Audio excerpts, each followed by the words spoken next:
যিনি মা কালীর একনিষ্ঠ ভক্ত ছিলেন। প্রতিদিন সকালে তিনি মন্দিরে গিয়ে পূজা অর্চনা করতেন, কিন্তু তার এই ভক্তি পরিবারে কারো ভালো লাগতো না। তার শাশুড়ি সারাক্ষণ খোঁচা দিতেন, বকাছকা করতেন, রোজ মন্দিরে যাও, ঘরের কাজ করো না। তার স্বামীও তাকে খুব কষ্ট দিত, কখনো কটু কথা বলতো, কখনো রাগীর মাথায় মারধর করত।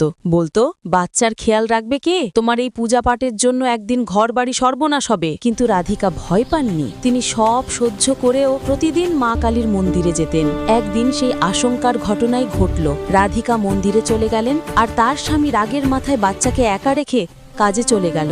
বাচ্চাটি একা একা খেলতে খেলতে গ্রামের এক পুরনো শুকনো কুয়োর পাশে চলে গেল। হঠাৎ তার পা পিছলে গেল, আর সে গভীর কুয়োর মধ্যে পড়ে গেল।